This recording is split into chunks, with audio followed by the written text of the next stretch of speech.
7 o'clock exactly. Thank you everyone for being on time and joining us today.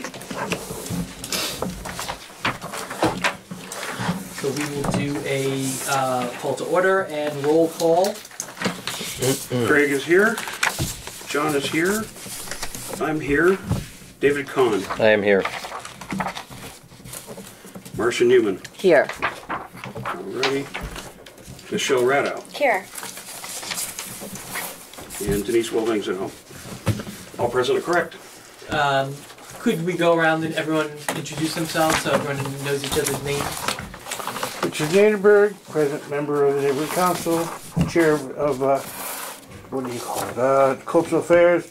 I came to talk about NNO. Being National Night Out. National Night Out. I've done for 33 years.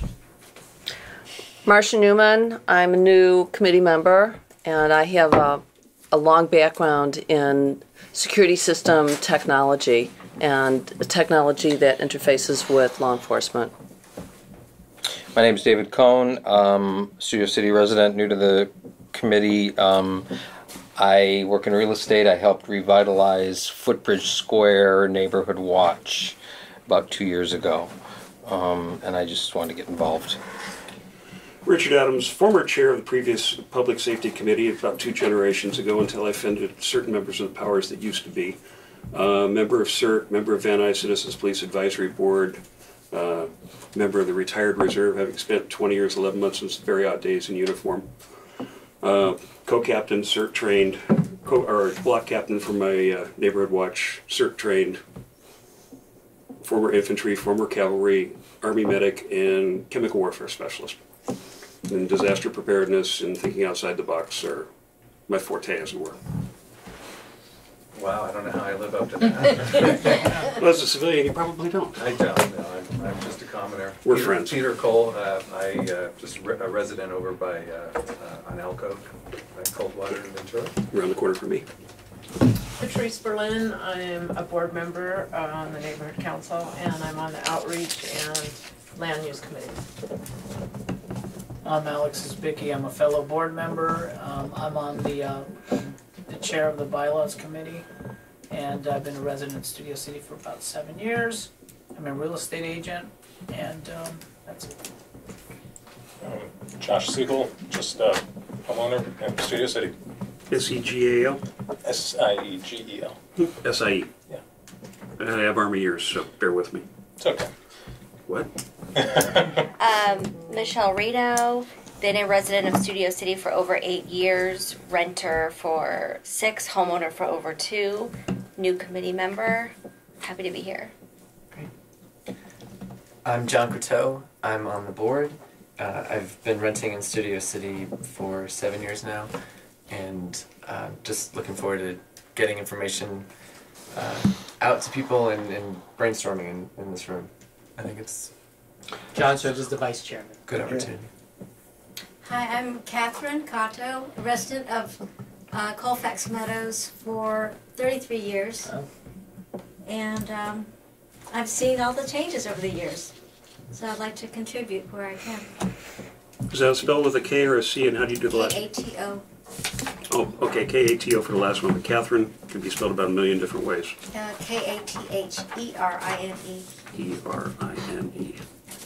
Now, maybe someone could help explain it, but so people will actually be quiet in the meeting today because there are a number of board members. Is there a way of putting it, Alex? Well, right now we have 1, 2, 3. 4, 5. No, board members. Yeah. 1, 2, 3, 4, 5. 5. Well, 5. We have 5 board members, so 4 is actually the maximum board members you can have. Speaking, I believe, if I'm not mistaken, if you are recognized, you can speak if you have a point to make. But again, that would be up to your decision. Mm-hmm. But again, that's the way it works. So typically. Very quickly, I'm just going to say why I'm here and why we've gathered here. And this is the first time, and I believe Denise told me in 2 years, that the Public Safety Committee is convening here in Studio City for the Neighborhood Council. I grew up in, I'm going to back up a little and it'll make sense why. I grew up in Brooklyn, New York, and went to school in the mid '80s, late '80s, and early '90s. And the Brooklyn of then is much different than the Brooklyn of today. And I always had that feeling of being unsafe, walking to school, being unsafe in school. My school was one of the first to have metal detectors in the entire country. 4 years, I never went to the bathroom, never went into my school's cafeteria in 4 years. So I know that feeling. I know the feeling when the neighborhood is changing and not for the better. Then I went to school, and I thought, oh, hello, Patty. Hi, sorry. Welcome. And we have a seat over here. I'll come around there. Is it open? Chair. Yeah, he can go through and open the door. Okay, perfect. I didn't want to have to sit up front.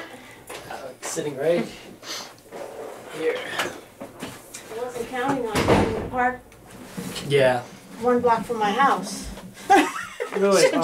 Just for the general information, everybody here, that issue is being inspected to see if it can be fixed for small committee meetings. Say what? Trying to alter that. Yeah. So like I said, I know that feeling, and being in Studio City now for 16 years, I began to get that feeling.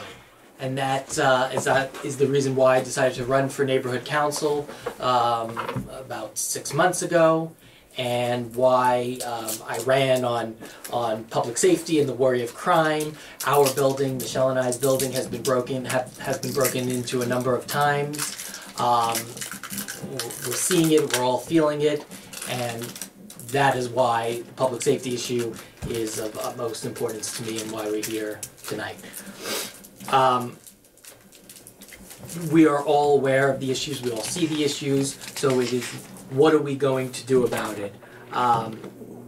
Obviously this is not an issue just in Studio City, as you see in the article, but that's where we live, that's what I care the most about. I'm guessing all of you care the most about that, and and I'm here for results. I'm not here to talk about it. I'm here to how we can make things better, and I just want to structure our thought process like that. Is what are we going to do for the working with the councilman's office, local enforcement, what we do to better protect ourselves, whether it be neighborhood watches, private security, or other ideas that we all may have. So that is the end game, the goal of what we could do to improve the situation. And with that, I guess I have to point out there are comment cards. If we can take that more, in sometimes a committee more casual approach to opening a dialogue. Richard, what is the precedent for that? It can be done either way. If comments start to get out of hand, then you'd need cards, but it's not really, it's basically boils down to you and how good a control you keep of how much time is spent on issue. Okay. And if you want, keep an eye on the time as we get to each agenda item versus what you've got, and give you the high sign when we start to go over. And it's been my experience that the amount accomplished in a meeting is inversely proportional to the number of people in it and how long you spent. Okay. 5 people, 15 minutes, you get a lot done. 50 people, 2 days of PowerPoints. Well, so I do want to open it up to public comments. If there's anyone here tonight with a specific comment or worry or something on their mind.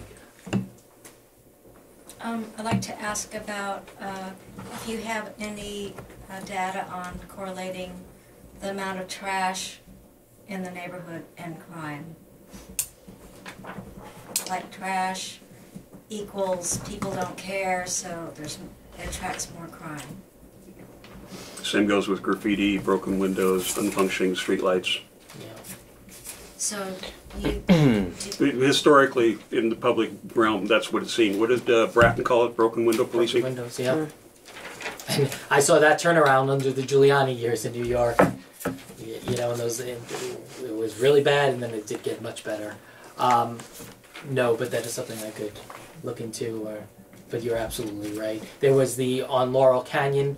Driving south on Laurel Canyon off of the 101, if you look to the right, there was a graffiti-filled wall on the LA River basin. That's not a something that you want to see coming into the neighborhood, and it's a very visible point.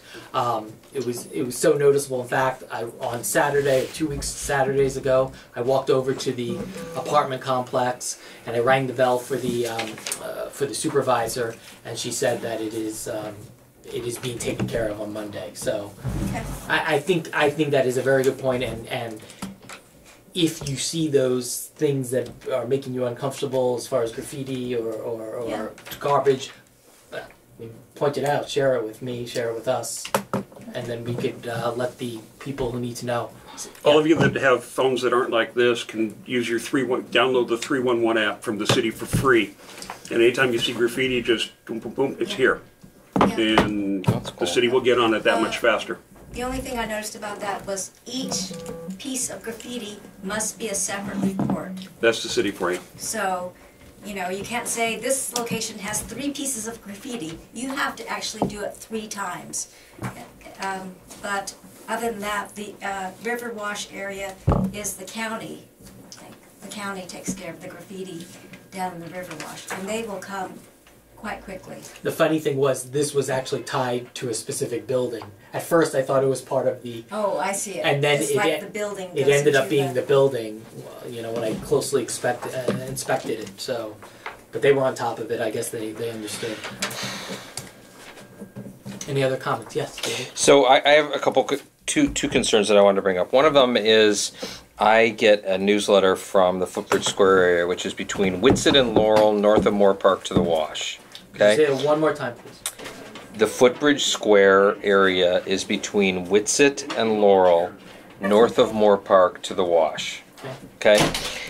Continual notes about car break-ins. Yeah. All the time. So I think that's a real concern of our residents, and I know it's also going on in Colfax Meadows from what I've heard. Yes. If you open that door back there, they can use the chairs in the president's room. After that, it's SRO. Here's a. Popular. Oh, we have one more there. Okay, so we have 2.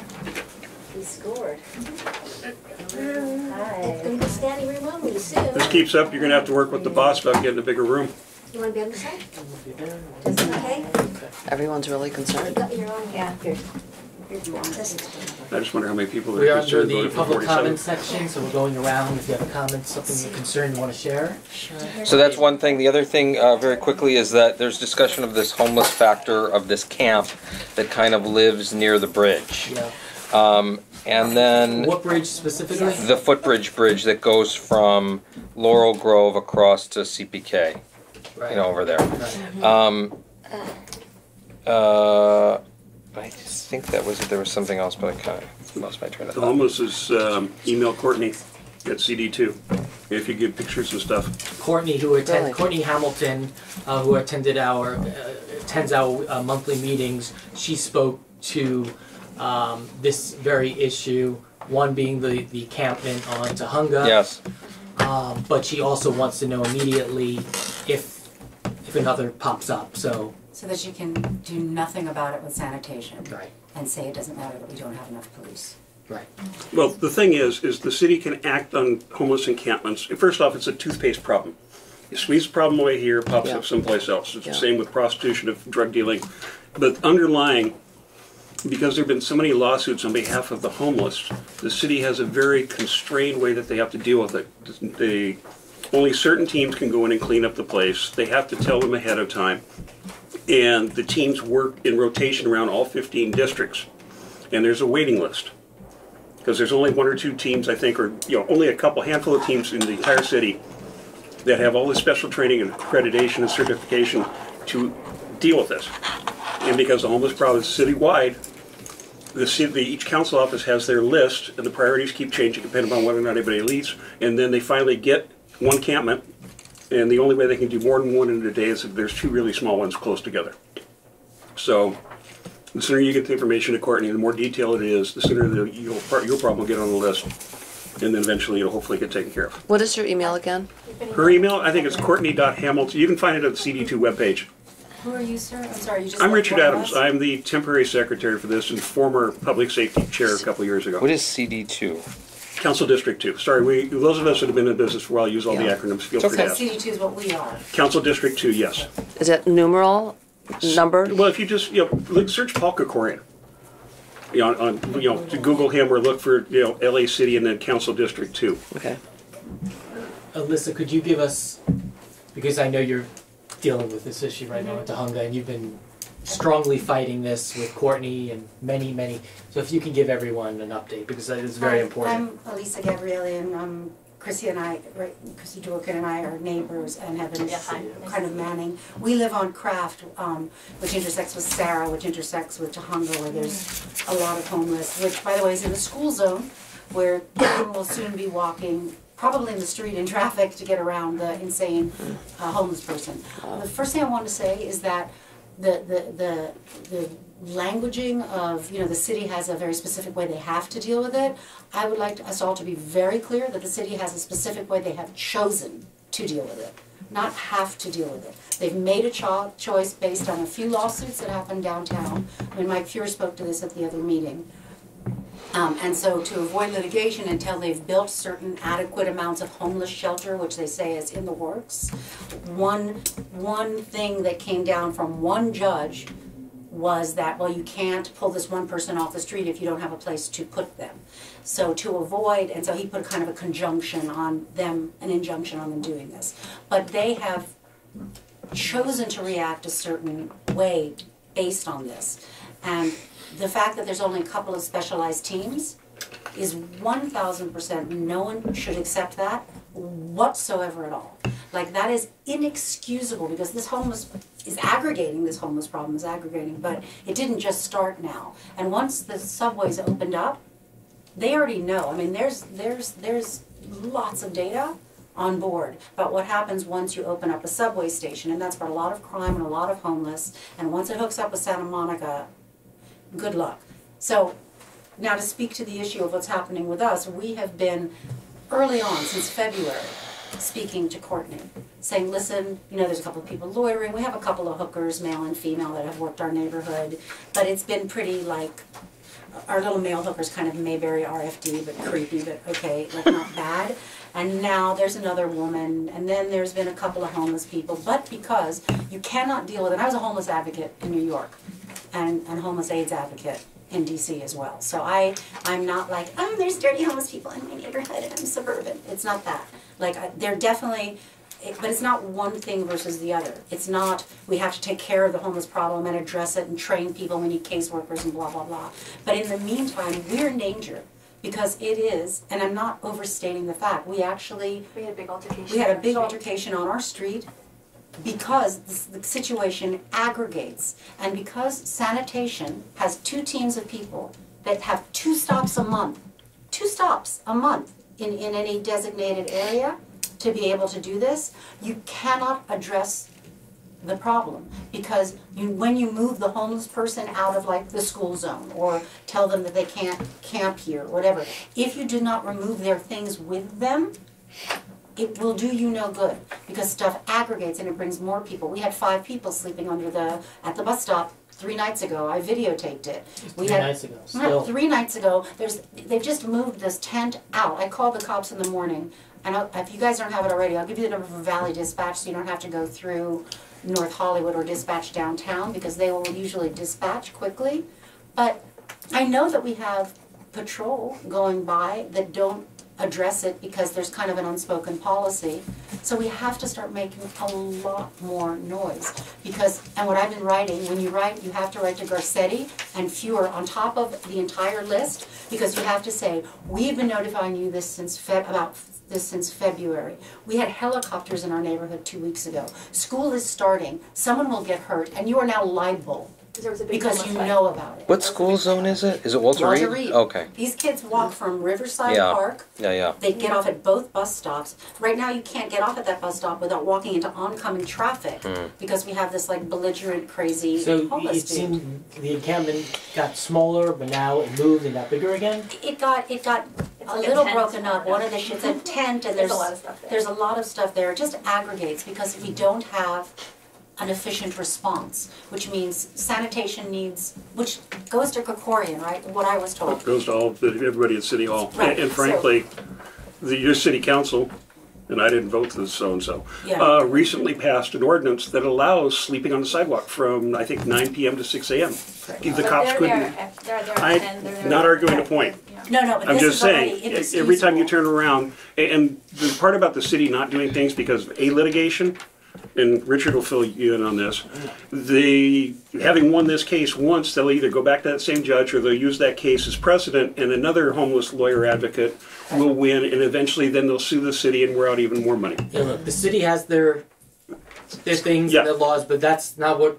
Understood, but we want to focus on what we can do. Anyway. No argument there. Right. Beyond what we have to work with.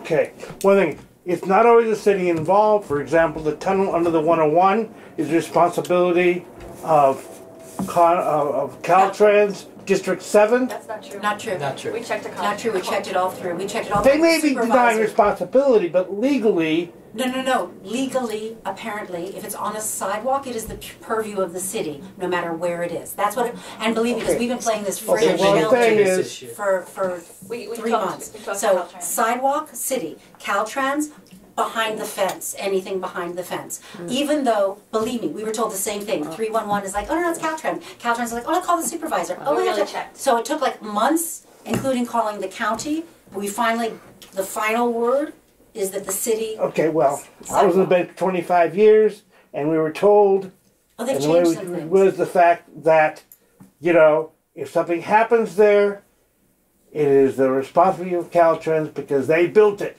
Premise liability does not go away, even if the city of LA police is policing it all day long. And of course, Metro has their deal with the sheriff's department for stations and adjacent to stations. So I'm saying is, But that's not the case. That's not the way they're enforcing it now. I'm not saying that you're not correct. I'm sure you're 1,000% correct. But the way it's being applied now, just like the fact that our laws aren't being applied, because there can be crazy, violent people pissing in the street and they won't lock them up. And there are laws on the books about that. well, They're they not don't want being applied. responsibility or the expense. Actually, I think one of your judges held a couple months ago, or a year or so ago now, maybe 2 years, that unless there's a publicly accessible restroom within X number of feet, attending to bodily needs in a public street is not illegal. We've heard Anyway. we talked about that at the Yeah. town hall. Wow. All right. Is there anything you want to add to? That's pretty much it. I mean, we've just been fighting it for a long time. Open It's comments? It's getting Any worse. other additional open comments at this point? Alex? Yeah, I just want to echo what you said. What we're seeing here, and I know it's a macro observation, I'm not trying to be a defeatist, but we're seeing tons of symptoms from a city that is understaffed. And again, I'm going to amend that though and say they're not understaffed because they're not receiving enough money. It's just being spent erroneously, or maybe some people are, it's not spent correctly. Right. So you're right, we have to make noise, but these are all symptoms of a lack of staffs, and I hate to say it, but it seems like the city would rather have God forbid, a child from Walter Reed get accosted and pay the lawsuit Like for Boeing it, with its planes. then like that, when it crashed, refix and, yeah. their pay structure and their staffing. I know it sounds crazy. No, it sounds correct. But, We won't even get into efficiency. But then, yeah, exactly. So just my point is that we do have to make noise, and I think the council office is this point of where everyone should go. Don't dilute ourselves. We need to ask Councilman Krikorian. If you can find him, I've never seen him at one meeting. I don't find Well, him. then you can find him by us going to his office on Lancashire and making sure that We're going we deal with downtown. one of his deputies. In fact, we might want to Courtney organize. is his deputy, and I'm doesn't not have impressed that. at all. But You're not again, the Lone Ranger. at least you have a point to go to. Whether he responds or not, now we have someone to blame. So again, the city's vast. If you start calling Jackie Keene. Yeah, I was going to just suggest that. Jackie Keene is the office manager here in the Valley Okay, For- thank you. for She's her Krikorian. boss. Okay. Krikorian. That's Oh, good. and if you sign up for Krikorian's So, email, Thank you, Patty. email blast, a lot of what he sends out, and you don't want my opinion of it, but he also regularly She schedules gets a lot of them. She'll pay the lunch with the councilman Right. at various restaurants here in the Valley area. and you can buttonhole him there and he can't get away. And what I find very amusing about Mr. Krikorian is he never goes out in public without one or more cops. What'd you say? Krikorian never goes out in public without one or more cops. Or are they bodyguards? Michelle, Of course. could you see the water, or Josh, there's water for everyone. Yeah. Okay. That was everything that I heard, I'm so sorry, just to touch on to this. They have started taking cops out of, you know, the different districts and sending them, this is Garcetti, scooping them up and sending them down to Metro downtown in case there's a terrorist attack. So what happens is North Hollywood's operating at a deficit, and the head policeman from London said he needed 20 more policemen. So it's part and parcel of what's happening. Peter, and last comment and we'll move on. Just comment about another homeless encampment.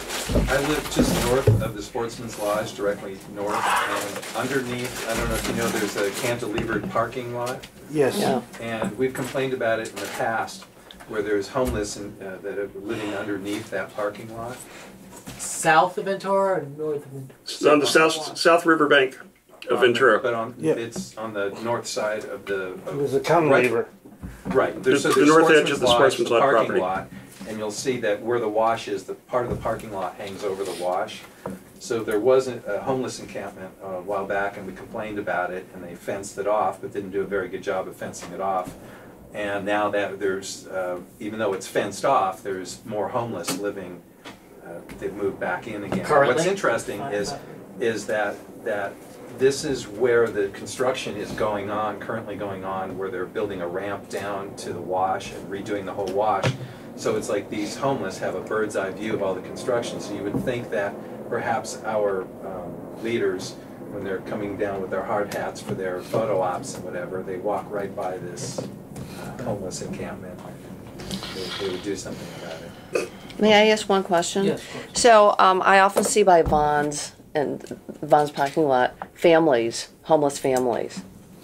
All right, now, isn't that a social services issue when children are there? Yes. Isn't that a different authority that needs to be called? I mean, I've told the cashier at Vaughn's. Okay, yeah, right. I mean, it's the children that's extremely problematic. It seems to me that there would be a different phone number for that. It probably is, and that's a good approach actually for that as well. I mean, everything's kind of broken that I can see in this city as far as... I mean, I think all of this is social services, Yeah, I agree, 100%. not police. So I want to really start focusing on what are our goals, what realistically can we do. What's that, Elisa. Elisa and I and Alex and a number of whom else was at the town hall a couple of weeks ago. Patty, of course, right? And John. There's a town hall with our LA city attorney, and the most interesting part, I think, was Officer Captain Carmona was there, and he said publicly that he needs 10 more offices. He said it to us, I'm getting to that. Oh. Publicly, he said, I could use at least 10 more officers. And then the two of us, after the meeting, spoke to the captain, and we introduced ourselves, and he said, I could really use 20 new officers. And I asked him, who's holding you back from getting those officers? And he said, you need to talk to the councilman's office and the mayor's office. So I walked to the back of the room, and Courtney wasn't there that night, and Salil, or... Yeah, he works Burbank. He was smart. Yeah. And I said, what's the holdback? He said, no, it's the mayor's office. Then the city attorney representative for our community, Diego, I said to Diego, who is responsible? And he said, it's the councilman's office. So as I told Courtney the other night, well, at least we're narrowing it down to two offices that are pulling the strings in this area. It's all money. And Courtney said in the meeting, in our Studio City Council meeting, that it's controlled each year by the budget committee and Krikorian. Krikorian, and there we go again. So I think, how do we get them? How do we get the North Hollywood police? There's 20 officers they need. Peter, Richard. I would point out that there's only X number of total cops in LAPD. Some of them are assigned to this specialty, they're not patrol officers, etc. And the LAPD assigns their police by crime stat, as I'm sure Patty will tell you from having been to her CPAB meeting versus mine. And that's one thing all of you can do is look at possibly joining CPAB. And there's also a Citizens Police Academy they run every so often. You have to 8 weeks, one night a week up in the Sylmar area. Very informative. You learn a lot about how the police work, how they assign stuff, how things are done, what they can and can't do.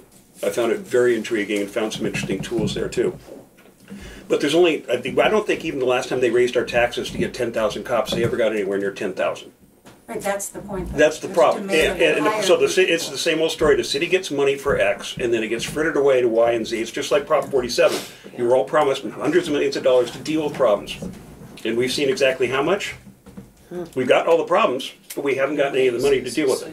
So it's back to who do you vote for and how do you hold them accountable? Peter? Last year, the fire station in Coldwater was sold to Richard Weintraub for the Sportsman's Landing project.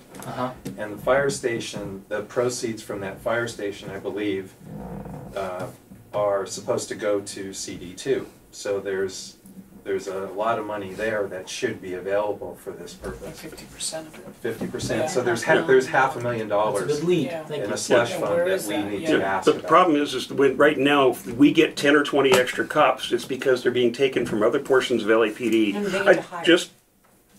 We're back to the assigned by stats, manpower stats and crime stats. You know, which is why I live in the Van Nuys district on South of Boulevard along with Alex, and 9 Alpha 89 is our patrol car. It covers from Moore Park to Mulholland, Coldwater to the 405.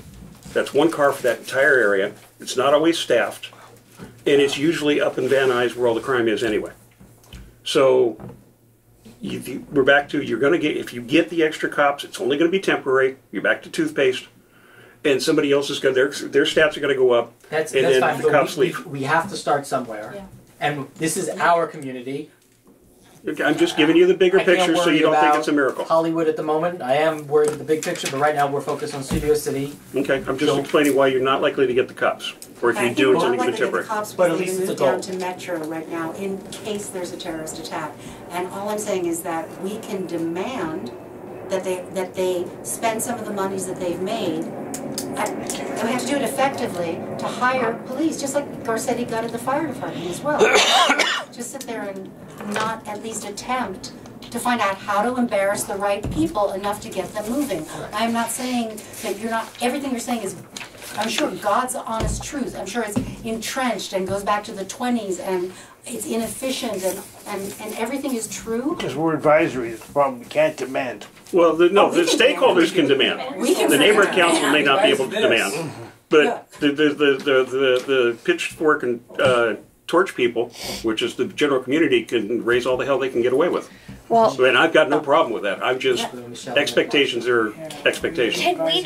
Can we start making steps 1, 2, 3, 4, 5 of people that we need to start bombarding and emailing and calling? Like, I have Courtney's information that I would love more than Courtney to share. But now yes, where do we start? Don't tell her. No. I email her all the time. Courtney, Jackie, like if we could just... Is there a representative in the mayor's office? There is a mayor's rep for this area. Brian, or is it Brian or something? No. We've been emailing Garcetti, but I don't know if it's going to his... Marsha? I have a question. Has anybody talked to our friend Wendy Gruhl? Is supposed to be the homeless advocate, czar. And I read another article that she was finally appointed, but I thought she was appointed a year ago, so I haven't heard a thing about her. But one of my projects is to ask Captain Camarano if he knows anything about. I mean, we could bombard her. Yeah. Too. Because she lives in Studio City. What I was going to say is, might it be a good idea to invite some of these social service entities, nonprofit and governmental to come to one of these meetings because they have a lot of resources and solutions. I think a lot of this homeless problem is not a policing situation. It's a cultural, it's drug addiction, it's mental illness. I think the percentage of homeless people, the mental illness issue, I heard, I don't have a direct statistic on it, but about 80%. This is not a crime issue. Mm-hmm. You need social workers, doctors, drug rehab, but these people have to go someplace. Yeah, that's okay. Now I know the Salvation Army has a big program. My husband and I lived in Santa Monica for a long time. Salvation Army had, and it's much worse there. Okay, Santa Monica's much worse. But Salvation Army put up an entire housing facility along the 405 on the west side. Okay. Now, obviously, we can't have 1 million of those units. It's unsustainable. But the Salvation Army, Jewish Family Services, and I'm sure the city of the county, the city has people services, medical services. I think that they're in a better position to rehabilitate and help people out than the police that have to tend to like potential terrorism and crime. Do we feel that, because I don't get the sense that it's the homeless causing the crime. I think is some overlap. Yeah. I think that there's a lot of overlap. Okay, the homeless there's a lot of them. is bad scenery. But these are human beings that in a rich city, in a rich country, need to be taken care of. I mean, they've got problems. Okay? They're not criminals. I think most of them are not like felons. I think they're just poor people with horrible situations. And a lot of there's plenty of housing actually. It's just that they won't go to the housing. Yeah, you can't make them get help. You can't make them go get housing. You can't make them go into rehab. And a lot of your car break-ins and stuff are quite likely the homeless. Hell, LL Cool J knocked out a homeless guy who came into his house. Yeah. Because he went up one of the little side streets where Alex and them live. It was the night before trash night, and my neighborhood's rather upscale. Most of Studio City is upscale. In the big streets near me, on Long Ridge and stuff, a truck will stop, 4 people hop out, and they'll go raid all the blue cans on one street. I've seen that. But the little side streets that dead end, that's high-end people throwing away high-end trash or high-end recyclables, and the guy was up there raiding the blue bins and saw an open door or something and went in. Fortunately, it set off his alarm. He sent his wife and kids upstairs. And because he's in good physical shape and does, martial arts, he took the guy out and put him in the hospital. But the average person can't do that. No. I didn't mean to interrupt. I think it's a great idea to have some services, but what we're going to hear from them is they won't take the services, mostly. We've had some at our CPAB meetings, and that's what they tell us. But it would be good to know what is out there and try to help, maybe take some action to get those people. I mean, I think that the practicality of the police hiring 10,000 officers or North Hollywood police hiring 20, it's not going to happen. Okay, it's not the money for that. Yeah, I don't accept that either. I don't accept that either. I think it's I don't accept it, but the practicality of it is probably. Yeah, I agree. It's probably not going to happen, but I also agree if we don't try, it sure as hell isn't going to happen. When we asked the captain, who's the head of North Hollywood, what does he need? We point blank asked him, and he said, "I could use more support." I need 20 more officers. So let's start somewhere. Okay. I mean, maybe he won't get 20, maybe he'll get 5, but it's a start. You miss 100% of the shots you don't take, so we might as well try. The worst they can do is tell us. So that is one thing I would like to try. Once again, this section we're talking about what can we possibly do. You're mentioning. Yeah, I mean, start with the city. They have to have family resources. I mean, I don't know. Salvation Army. Well, if you see these children that you've witnessed directly, you can call downtown to social services and you can say, I've seen these women here. Yeah, that's the county. Yeah, call 211. 211.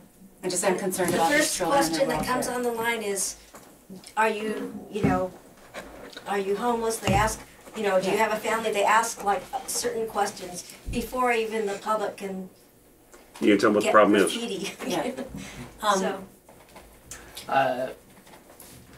Could you come back possibly for the next meeting with some more information, some more people we could contact? Of course, I would want to do that. Yeah, I think if that's an area that you're passionate in, if you could, and we are open to guest speakers here. You know, I think Santa Monica has had some successes. Can we look to see what they've done and like how they've done it to get some kind of? I mean, I can contact them, but first of all, they set up a daily feeding station on Palisades Park. Okay, the bus depot, Big Blue Bus Depot, is basically a homeless encampment. Do you know for a fact that that's Santa Monica setting up the homeless? Because Yeah, it could be a nonprofit. Yeah, It could be a I used to nonprofit. do homeless fees with nonprofit in Hollywood and a couple of other places, Okay, and they're usually so it very different. well could be that. But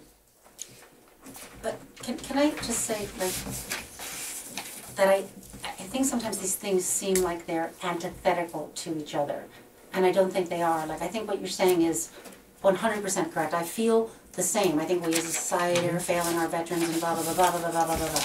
We also have a prison population that's full of the mentally ill homeless because they have completely, you know, thanks to Ronald Reagan, closed all the, you know, mental fit. I mean, that's all nice. That's all what's happening. That's all the background. There's lots of things that are true. There's lots of inefficiencies and shell games of agencies the and Twin stuff. Towers facility is the largest mental health facility in the world. Really? There's many people that are on the street, and they don't want to hear the rap at any of the missions. They don't mind sleeping there, but they don't want to have any religious stuff at all. So they will deliberately do something to get themselves 3 hots and a cot. Twin Towers, 7,000 people on that one person. And you can't make prisoners take their medications. Trust me, I worked at the Youth Authority for a while. Right, so what can we do? Here we are in Studio City. Let's keep the focus. Peter. Well, slightly off topic. I believe I'm paraphrasing. That Mike Lewis had made a comment in one of the local magazines, the Lifestyle magazine, that social services and the fact that we have the red line close by is what attracts homeless. Yeah, well, definitely the red line. I mean, but they knew that coming in, and again, that's another failure of not staffing more police. And this policy, it's not a law about not picking up the homeless people or letting them sleep on the sidewalk. These are policies that the city has decided in an ivory tower way to address their litigation issues that are affecting adversely, and it's not just a, I forget what phrase you used, it was a genius phrase, but it's not just an eyesore thing. Yeah, It's bad scenery. absolutely 1,000% not just bad scenery at all. It is 1,000% an aggregating issue that brings drug addicts, prostitution, and I live on Stanley Avenue in Hollywood, and 3 doors down, 1 street over, this homeless guy came out of the hills, cut off this guy's head, dropped it off at my neighbor's house, and stabbed my neighbor to death. My girlfriend woke up with a crazy homeless guy. There's a lot of meth, there's a lot of stuff. So let's not be naive, you know? It doesn't smell good, it doesn't look good. The only reason why I'm touting it is I'm saying that's a public health problem. I'm trying to get this stuff addressed in any way that I can. So is it a public health department? Yeah, but the thing is that it will. It will. There's that guy, when we were at the meeting, that woman that Dr. Carmona, Sergeant Carmona told me to talk to. Captain Carmona told me to talk to. I forget what her name is. She's working with him temporarily. There's a guy who was a homeless guy in the city, was throwing rocks off the bridge. They never moved. He was throwing rocks off the bridge. And now this one guy's freaking paralyzed because he had a crash. But this guy was doing it for months and wasn't moved on. So we have to be able to take these things to Garcetti and Fuhr and Krikorian and aggregate all of our voices in saying, this is dangerous, this is a public health emergency. I'm going to use that as a launching off point and another, because I've been thinking myself with ideas, and to that point, I hate to say it, but it's almost like a bad news newsletter, because I don't think right now those offices are getting the calls or getting the pressure to enforce and to give the resources to the department. I think we need to really point out every car break-in, almost everything that's on Next Door Neighbor, every little piece of graffiti, and in a way kind of start gathering that. I was thinking about doing this once a month. I was going to copy from Next Door Neighbor emails I get a lot of emails from concerned stakeholders, and then including the councilman, the mayor's office, the mayor, the local press. I do publicity. I've been doing press publicity for 16 years, for 20 years, currently at Fox. So, you know, they don't want bad press. Let's put it that way. That's what I was saying. Who do you need to embarrass? Because you need to get someone to move, and they're going to move for self-interest at this point. So if you could, let me just finish one last point. If you could, I guess at the moment I will start this. If you could send me the bad news. I mean, a lot of it we're all seeing the same ones. I am monitoring next door, but if you're seeing a concern from your neighbors or something's getting out of hand, I'll bullet point it out each month, and maybe that'll get some traction going. Richard first. We report to the councilman. I'm just saying, just to keep our focus. Our job as a neighborhood council, the next step is the city councilman. Right. So I'm just saying, don't dilute ourselves. Let's hit one thing and let's make sure that they do what they need to do. But don't you think if you're sending to the councilman, the mayor needs to be CC'd as well? Of course, but his responsibility, our councilman, is to serve our council. Okay. It's his job, not I just have to. Viewer's job necessarily. I'm sorry. I don't think the mayor should be emailed. He should get a registered letter. Okay? Send it to his chief of staff. Okay, and I'll be happy to handwrite it. They read those. Right, that's true. Okay, I'll write a handwritten letter. They read that. But then it should come with a packet of all our emails. Like I brought. That's fine, but I'll be happy to handwrite a letter on line ruler paper. So I wonder if we should spend the next month seeing how this works. If we should gather, let's spend the next month gathering, and then in 30 days. Maybe we'll email to our councilman's office. We'll register. No, I'm just saying we're forming steps now where we can. Right. Okay. Good first. Okay. Sometimes the person is not in the city. For example, area puddles in my area, and of course, long delay for water. So I went to LA County Vector Control and says. Stand water basically, mosquitoes, virus, you're on notice. Please fix it. And they sure did. Right, see, that's what I'm talking about. Like, where do we go to make the most, be a little hysterical? This happened to be going to a county agency, vector control. Right. To do something the city should have done. Public health. Right. It's health, public health. That's what we all have to do. We have to figure out vector control. What is it? Vector control. Mosquito control. Okay. But I'd be interested to hear his real reaction. Insect control. You know, that's an interesting point because if the city's strapped, the county has money. It's just to see which agency that you can put pressure on in the meantime. I mean, the thing is, like, if there's homeless and I'm like, look, they just defecated in my neighbor's yard, that's a health emergency. Or yeah, it is.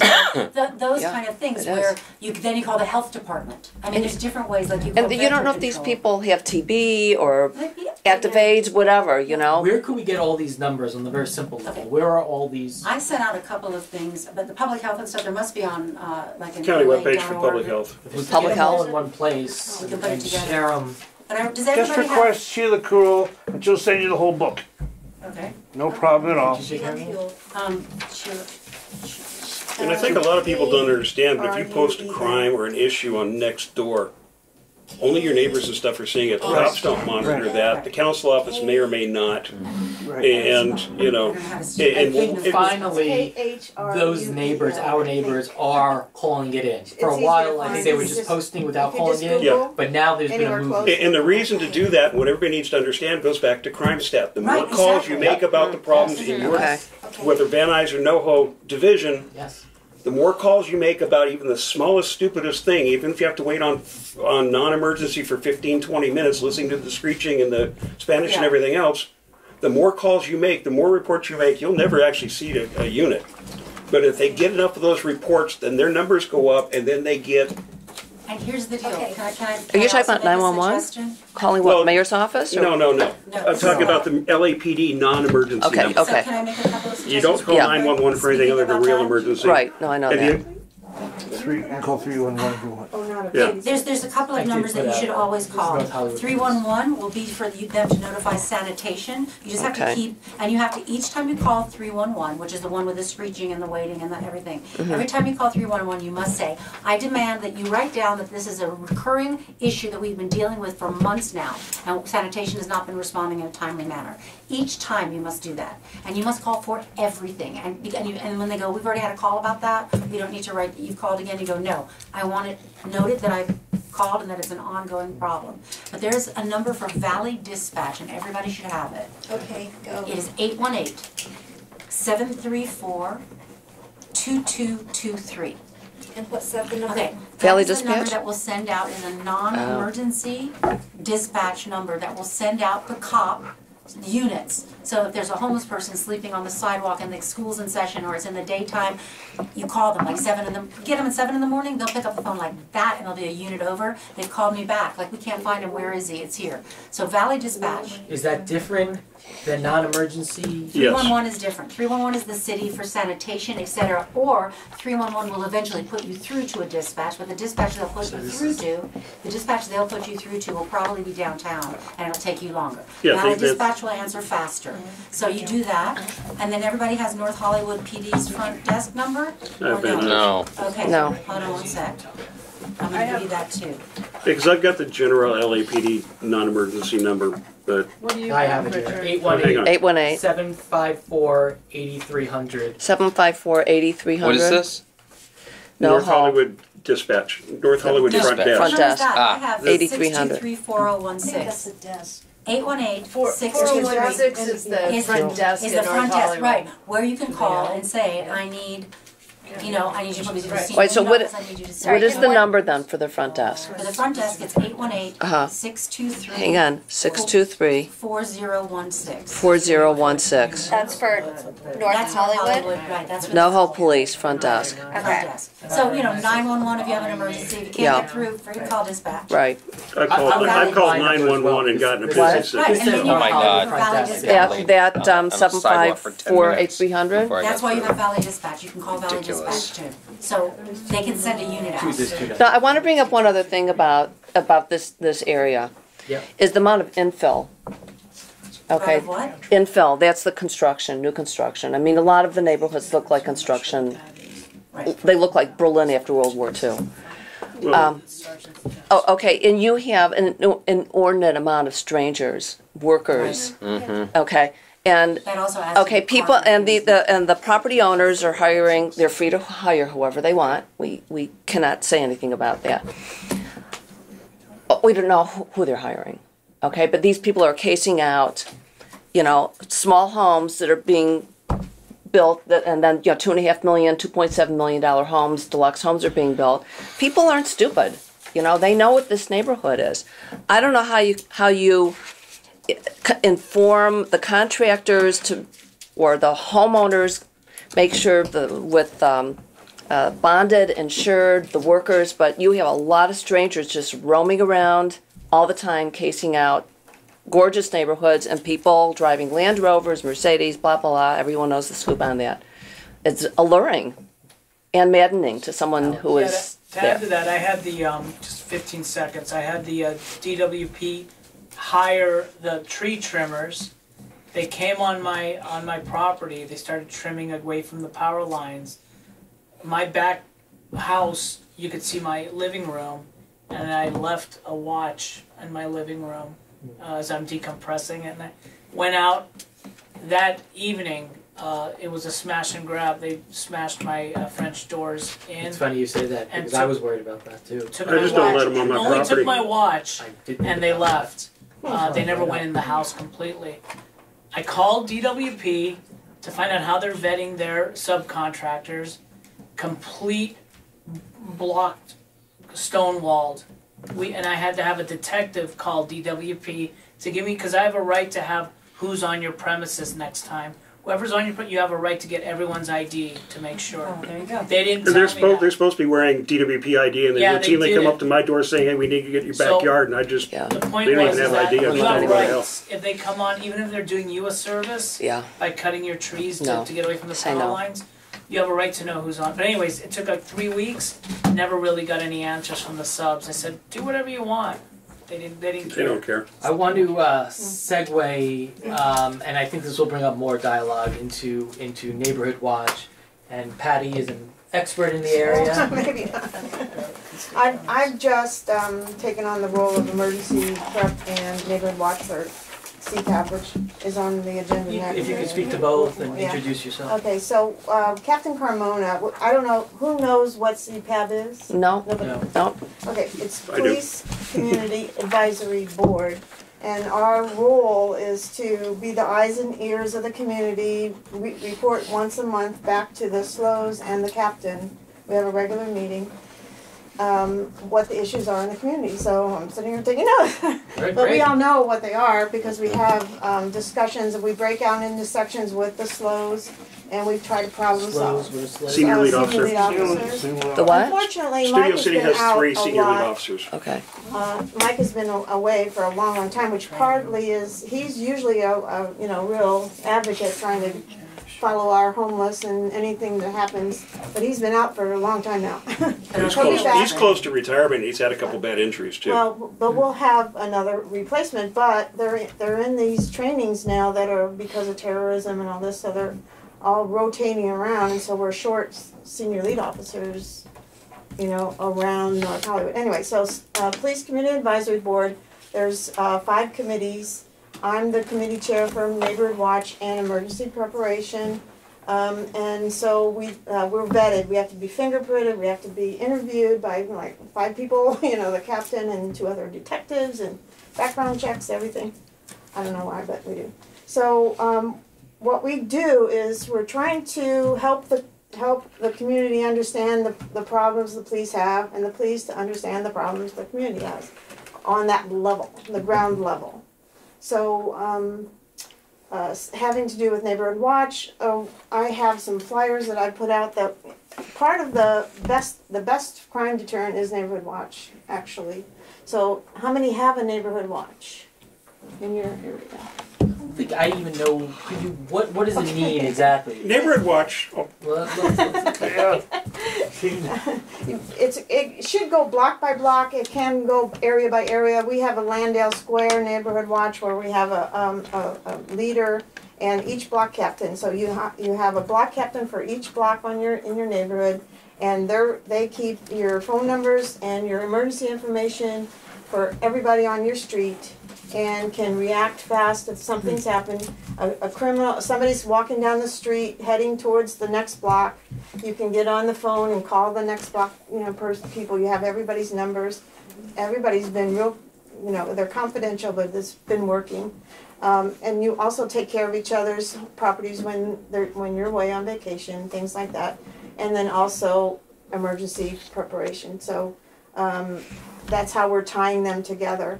Can we just start our own? Or I'll help you. What I do is I have a flyer here, if I can just find my flyer. And what we'll do is help you set it up. I have template flyers, and then I get a senior lead officer. If it's not Mike Lewis, it'll be another officer, and we'll come for 7 people. Just get the people in your block. And we'll talk about crime, we'll talk about what's going on in your area, and hear what you have to say, and then just take it back to the committees, and then it goes up the chain from there. Have you instituted Neighborhood Watch for buildings? We have, yes, for buildings, yes. You can pass this like a big condo or something. Yeah, like or that. apartments. Apartment building, yeah. Yeah. Do you have a list currently of what neighborhoods in Studio City has? We're not allowed to have a list because of confidentiality, but we do know there are because each neighborhood, if we have a list, we know the captains from next door. We know the leads. They're pretty much the leaders of the neighborhood watches in their groups. So, but we're not. Each senior lead officer knows his area and who has a neighborhood watch, and we're just helping them revitalize it. If it kind of dies off after a while, so you have to have a block party. We have a block party once or twice a year, and we get. It's on. I don't know if you're looking on the right side. It's at the. I can give you this. It's right here. What's your name? Oh, my name's Patty. Patty Kirby. Sorry, I don't like it. So you can email me there that you're interested, and then I have a flyer, a template flyer that you can send out to your neighbors, and then we set up the meeting. If you want to have the whole, 90 minutes just on neighborhood watch, or you want to include emergency preparation, we do both. And then we also do another level of emergency preparation, which is Map Your Neighborhood from Red Cross. And I'm telling you, I did that on our block. Our block has only like 15 homes, but 35 people came. Now, how is that? Because everybody heard about it and everybody in the neighborhood wanted it. So everybody on our street has an assignment for an emergency. They know someone's turning off all the gas meters, someone's checking on the elderly, someone's putting out fires, someone's taking care of the kids, someone has and one has communications. So we set that up. We come and we have a program. It's either a Red Cross person or myself or one of the other members in our committee. That's great.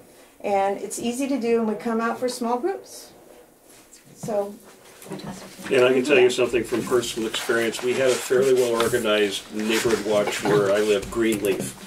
And it was, he put out emergency email blasts and we have all these meetings. Then he decided to get involved in the local micro politics, and it didn't turn out well. And so ever since then, our neighborhood watch has been more or less moribund. And one of these days, I'll be healthy enough to get it reorganized. Yeah, it so if you start one of these, stay apolitical.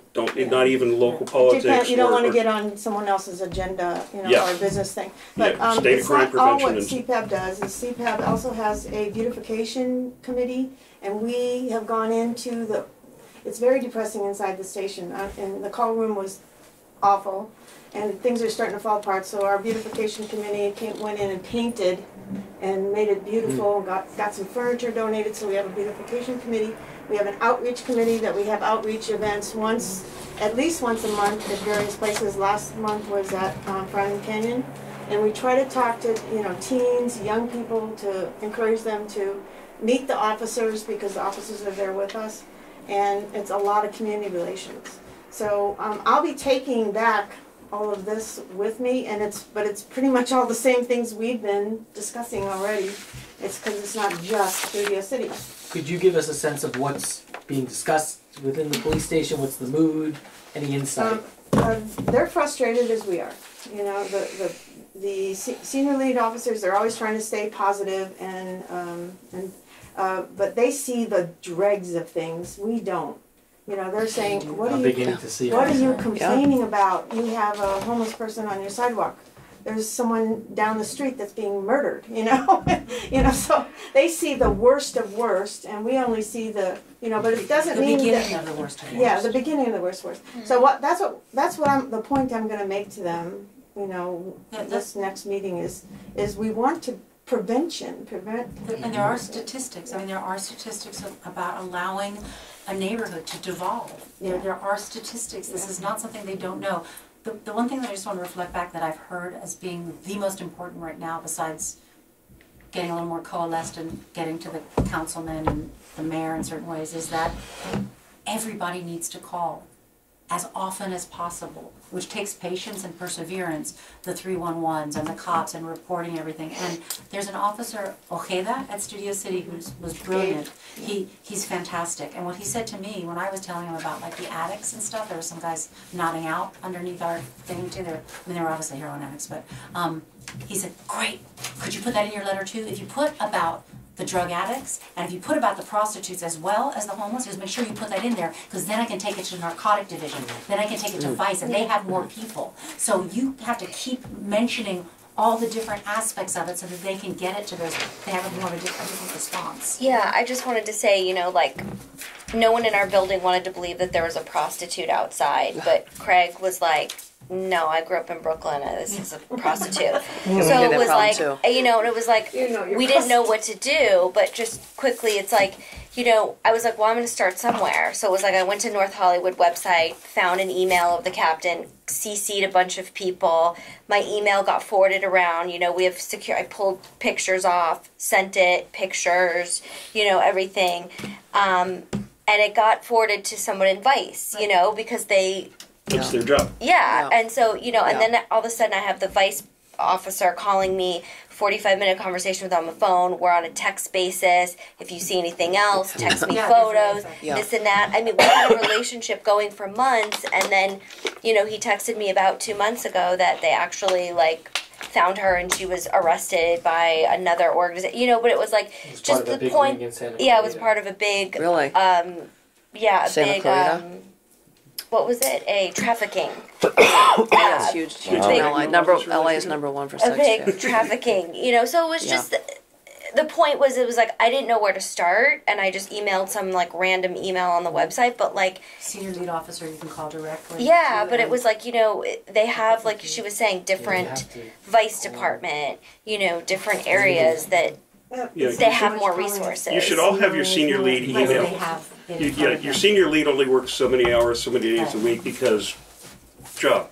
But they all have a phone number, but you also should get their email address. Right, And every yeah. time you Send that see to you. something, Yeah. send them. And again, If if you you got happen pictures. to They'll have their see some badge drug number. paraphernalia and happen to think there's some drug involved, I mean, I'm just saying, Yeah, I'm just saying it's time to be a little flowery in what we're doing so that we can get Right. enough agency support. and I mean, you know, also. the officer, it was like he was quite intrigued. Oh, Moore Park and really, I've never seen a prostitute. It was almost my like God.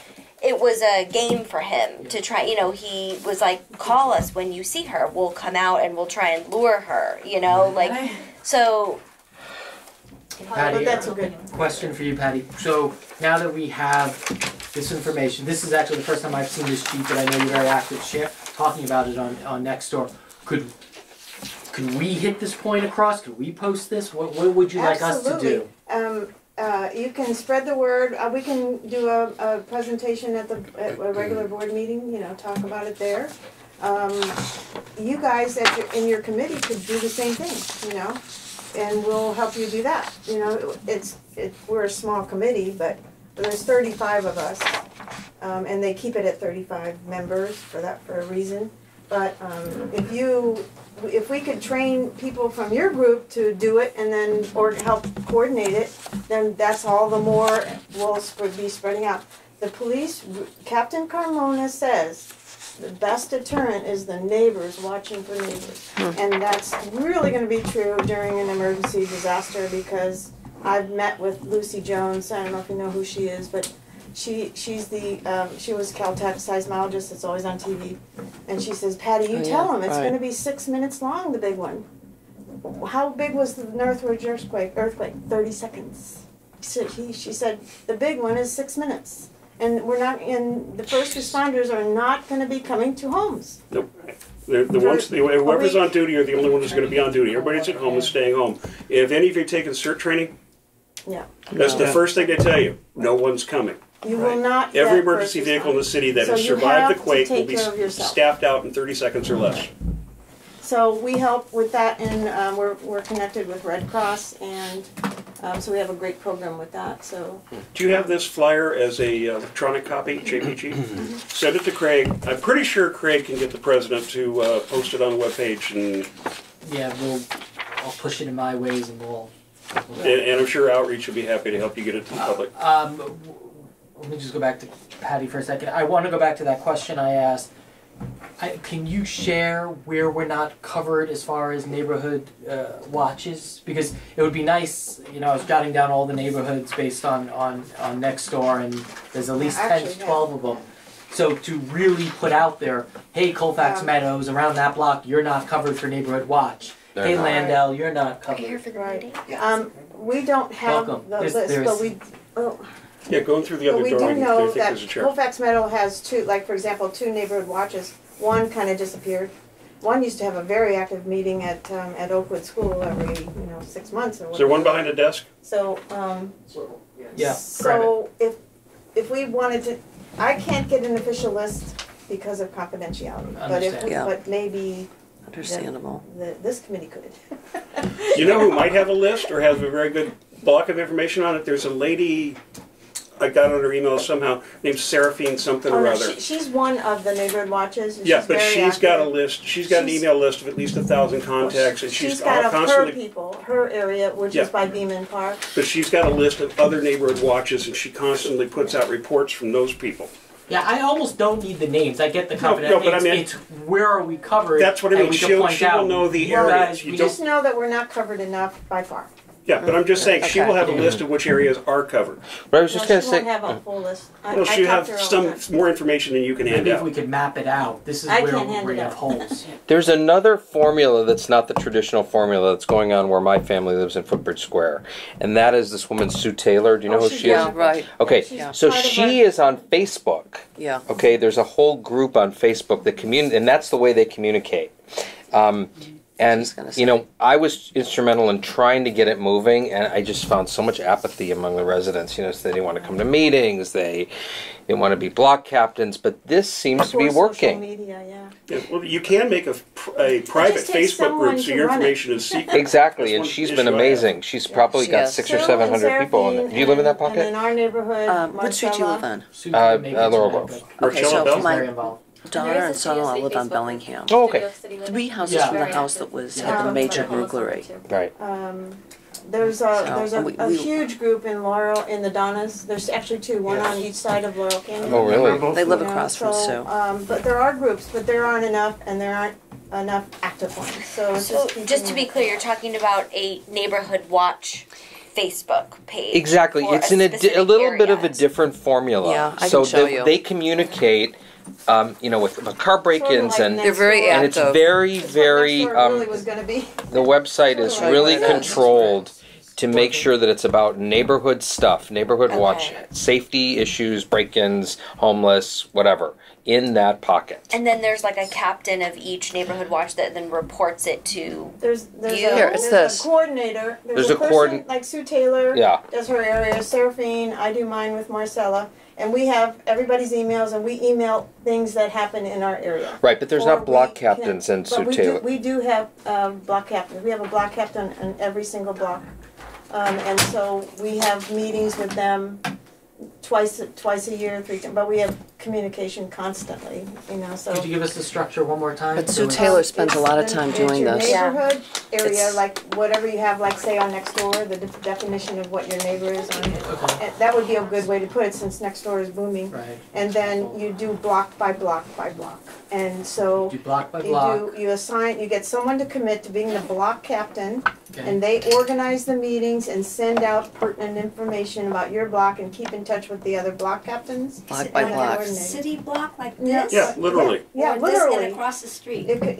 Your block, 4,400 block of Carpenter is ours, you know. Both sides? 4,500 block Both has sides. another. Both sides? Both sides. Up and down just one block. Okay, so that's probably Okay. 30 or 20 homes. Right. Right, and that's Or how we 30 do homes, 25 emergency homes, prep too. So each person on that block knows how to take care of everybody else on your block.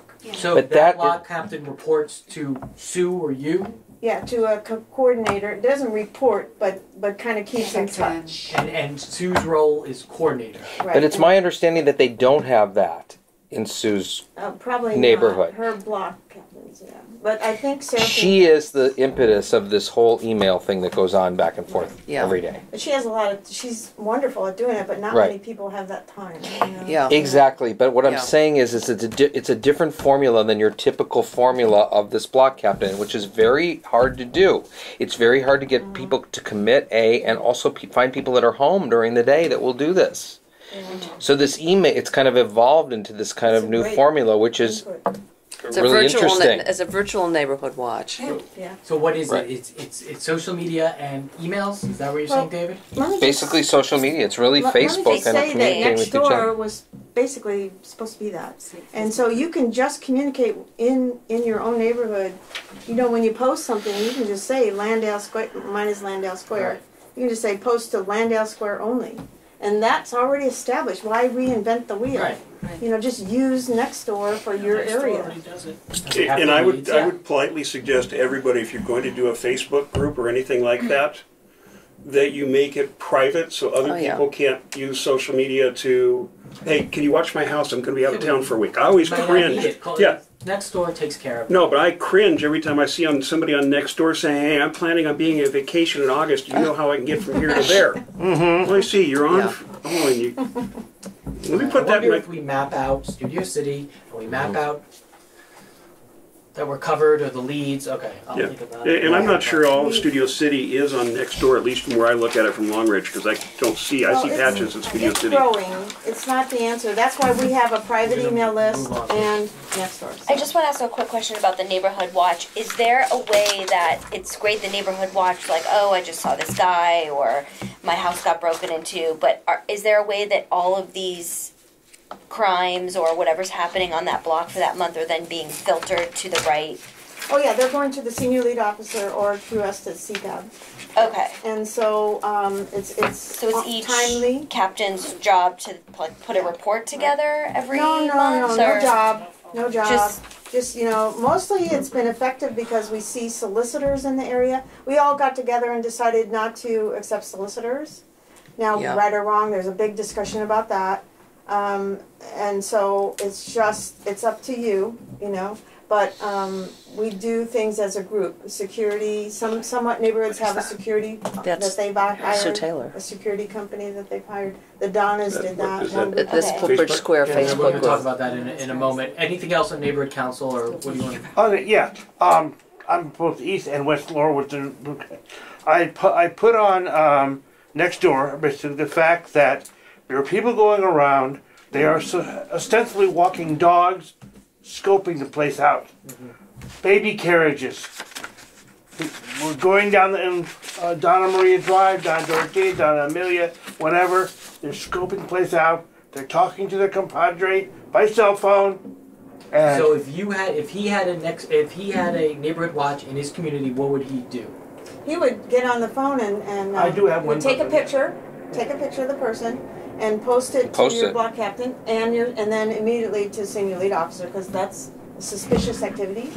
And then, you know, if Mike's on duty, he would ride by or have somebody ride by. But, the point is that chances are sometimes the people scoping out your house is not something that looks like a bad guy. They might be driving a nice car. They might be pushing a baby carriage, having dogs. That's what's scoping out Laurelwood. What I've seen, because we're having so many of the follow home burglaries, I kind of checked that out. Wow. I've been on CERT for over 10 years. You know, I'm on the call out teams, so we can drive fire department vehicles. You know, they don't suspect that. Well, there's a guy that cruises his bicycle down my block pretty much every week on the day before trash day. Yeah. And he's riding the bike. I can't tell if he's homeless or just a bum. Sometimes I look that way too. And he rides down the street, and as he gets to every driveway, he turns and looks, and he turns and looks. And he turned and looked up mine one time. I'm like, dude, you need a new hobby. And another thing is baby strollers are the new shopping cart, because one thing the cops found is they would enforce the shopping cart law.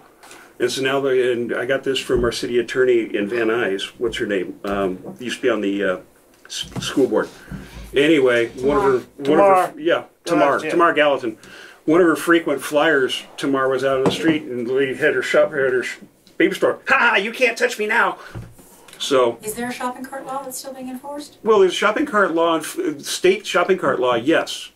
But the problem is when they have multiple shopping carts, because the courts have held, you can't make them dump out their stuff. I think the new ruling is they can have whatever they can carry away. But we're back to litigation, and to go back to your point, forgive me for this, but the litigation is because either city ordinances, state laws, or federal laws are written in such a way that some smart lawyer finds a way to bend them. And when they win those lawsuits, you need to go back to whatever level of legislation is required and demand that your elected representatives rewrite the law to void the opinion, so we still get the protection of the law that they can't utilize anymore. Okay, so it's like you said, it's a complex thing, and we got to go back. But that's the underlay. When you lose the lawsuit, you got to change the law so the lawsuit's no longer valid. Yeah. Can I just say one more thing about LAPD and homeless? Anytime that a police officer moves a homeless person, they have to take inventory of their shopping cart or whatever their belongings are. Every piece of paper, every shoelace, has to be recorded. Takes hours. They're not moving them now, though, anyway. Yeah, They're but- leaving Well, their stuff and moving If they, the if person. they And then the can city get has to them store on the a cri- property. on a criminal type thing, then, but Yeah. that's what, but they, even for any reason, if they have to inventory a stick of gum. And say, and store it for 60 or 90 days. Yeah, they need like an OPG I thought for- they had a container that they could store only that quantity. Well, yeah, and the that's rest one of the they had latest to things, but choose. we're back to, just because that's the Let's move on. law, Yeah, Peter, doesn't mean they're Peter gonna wanted follow Make it. a comment. Go ahead, Peter. Speaking to what you're talking about, trying to get guest speakers in, and I'm big into outreach, and I really would like to see the neighborhood council expand out and have a lot more people involved. And since crime and safety is a big deal, perhaps getting guest speakers about security cameras, about have Patty come in, just have that on a regular basis. I know it's fun to listen to people talk about the budget and all that, but things that are of actual interest to the residents and their personal safety. We used to have Mike Lewis every single Now, meeting, the and he would do the it. issue with Mike Lewis, I mean, he's got some great ideas, but he also has some very dated ideas, quite frankly. And He's tired of seeing yeah, I mean, one of the things is put out, everyone put out size 13 work boots. Well, that's great until the entire block has size 13 work boots in front. I've only but- seen one house have it, really. Right, but What was that? there's high-tech solutions, low-tech solutions. I was communicating with the designer of Ring and Yeah, have a I know relationship him. with one of those guys, and they're more I than know willing him. to come out to a meeting because I tried to get rings in the entire neighborhood. Could No, the it's doorbell. expensive. Yeah. Yeah. It's great. And I approached him. I go, what if I could get an entire neighborhood interested in rings? Yeah, I saw you Well, posted the on problem that. was getting the price low enough, and it Yeah. turned out Costco was a better deal than going than the deal I got through Ring. But they are more than willing to come out and talk security. So Look, I'm for that. I think Denise would be for that as well. So keep sending the names to me and pass it along. I want to mention with the camera idea, which I think is a great idea, you have to have still a legal system which will put the people away. So I'm not going to spend $15,000 on a beautiful camera system. I get the photo of the perpetrator, they catch the perpetrator, right, champion, and then he's released in 2 days. That's our real issue. That's Prop We're 47. chasing symptoms. That needs to be rewritten as well, because Prop 47 has. Yeah, done that. I think we need to attack some of these sources of why we're having this recidivity of these criminals, and it's getting worse. As you can see, there was a takeover robbery recently. I'm afraid we're going to have more confidence with these criminals. Oh, for sure. And one day there will be a tragedy in one of these homes. So realistically, to go in that area Yes. as well, what could we even possibly start and do? Because I think it's a great idea if you have a real legal solution. We have a problem with recidivity. We have criminals that are getting sentenced for 1 year and they're getting out in 2 or 3 days. That's because they've decriminalized felonies to misdemeanors. Right. That's part of Prop 47. So now the police won't even come out. They won't even for come certain out, things. and the confidence of the criminals is getting greater. And not only that, criminals from other areas know that this area is just overburdened and does not know how to handle the criminals. So they're coming out too. They're coming as the subways here too now, so they can get here. Yeah. So this is the land of. It's just how do we dive into this legal area? That's Okay, a big one. I Start have, voting for different politicians. Peter first. Yeah. Totally agree with what Alex is saying. The problem is trying to get our leaders to do something in a timely fashion. What we can do in a timely fashion is if we can get people aware that they need bright lights. I try to get people to get lights in their I do house. too. yeah. People are Yeah. totally unaware. I have a 500-watt light in front of my house. You come Yeah. drive by my house at night, it's like a tennis court. Well, if Yeah. I do that, they're not going to come to my house. Like just what Mike Lewis says, they'll go next door. So if you had a whole neighborhood that was lit up like a Christmas tree when someone drove through at night, That's it. it's something. I was told okay? it's better if it's on a motion sensor as opposed Exactly. to like a Christmas Well, tree. that's what I mean. It is Yeah. Yes. Okay. Could we Yeah. put together the 10 tips, Sure. 10 obvious tips? Let's. I know, I've spent my career doing this, okay? And it is a fact that if you harden the target, right? If you harden a target, they go elsewhere. And even though I'm in the electronic security business, you don't have to spend a penny, okay? Bright lights are the number one. You can also, I shouldn't say this, but I'm going to tell you, you get a sign that says this house is under camera surveillance. This house is alarmed. No soliciting, do not enter, vicious dog, something Anyone like found here that. at night will be found here in the morning. Okay. One thing maybe the council could help with is budgeting neighborhood watch signs to be put up in neighborhoods. That's important too. It's a budget item. Okay. Each corner or each area has a nice big sign, and then I have an idea. they have small ones for every Good house idea. to put in their window. Seems so actionable Yeah. item that we Cheap. can take I care of. ran. Yeah, it costs nothing. I have a great idea. I think that neighborhood watch, we should go and information about keeping neighborhood safe at the farmers markets. Informing so have a people presence. at Yeah. the farmers The That's markets. right. neighborhood council gets a booth, I think, every quarter or so. Talk to the president and get a booth scheduled. Pass out It's a great these. idea. We can alternate being there. Yeah, What's it? that is a love very to. good Okay. idea. Let's try to do that. Does anybody know, this is just another question for another way of to perhaps get some of this stuff taken care of? Because, I mean, I don't know about any of you all, but like Walter Reed is definitely a school district, and where all these problems are happening right now in Tahunga and Sarah, and the homeless encampment across on Colfax and And I'm right on the other right. side. So these are all school zone.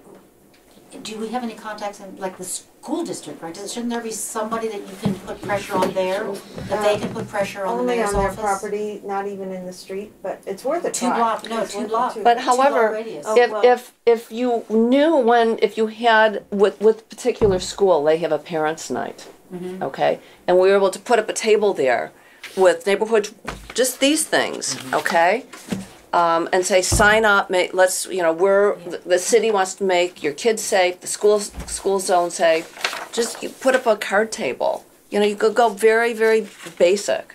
I mean, that's great for that, but I want to put pressure on the she's saying school something district to put pressure on Well, the does cops at North LAUSD City still has its own to take police care of the department? Can issue. they Yeah, act it inside does. the school district zone?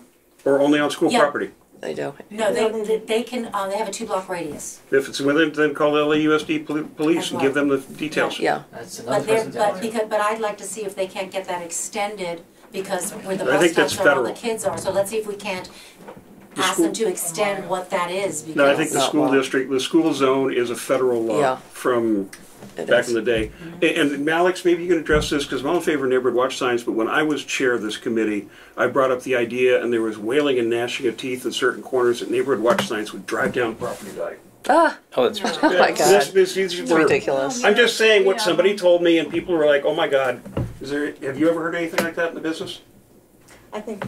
It's ridiculous. It's hard, Ridiculous. It's hard to say. I don't know. Have a real I mean, estate people don't want to license, know so. that there's an active Yeah, I'm just saying criminal that element in their there will be neighborhoods. some pushback on neighborhood watch signs. We're in LA. That's the way it I is. mean, It's like every exactly. city in when Los Long Angeles. Ridge organized, and these are all the people way up Long Ridge. Well, They my wanted block private is security, so probably they put up my these big block- signs, my but they put them in our block, neighborhood because we every didn't house want has a neighborhood watch sign, and nobody seems to care. We have $3 million homes. I Yeah. have ADT There are- signs, basically. Yeah. My You question may. is, do You they may. care or are they deterred by it?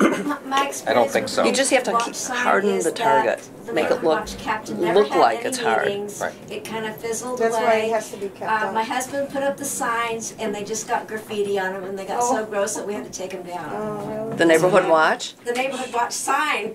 Yeah, exactly. Okay, we're gonna shift topics, but two great ideas. I want to put together these top 10 lists of basic tips. We can start with that for at least the neighbors. So if you have any tips, pass them along to me. I'll get them pretty.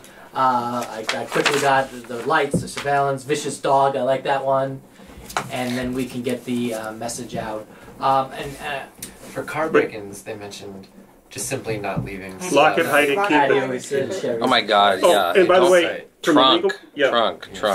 from a legal point of view, if you actually have a dog on your property, do not put up a vicious dog sign, because if your dog ever bites somebody, the lawyer from the other side is going to go, "You knew the dog was vicious. Why didn't you do something?"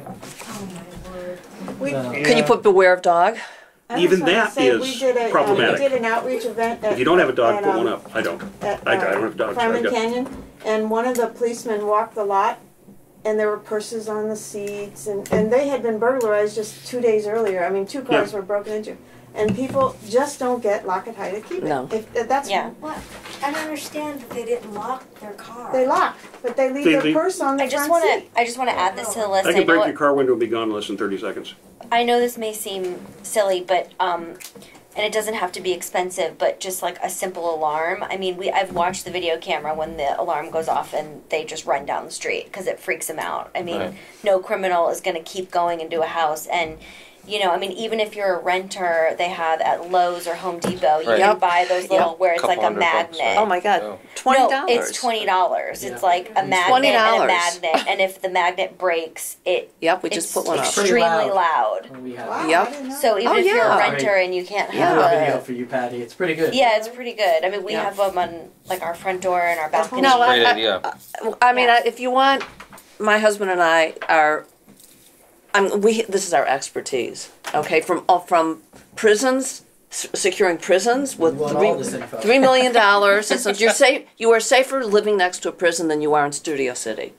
Okay, because they invest. But they invest a lot of money in security systems and training. Okay, but you can go to Home Depot or Best Buy, and for under $100, you can get a camera that's connected to your phone, which you can arm and disarm.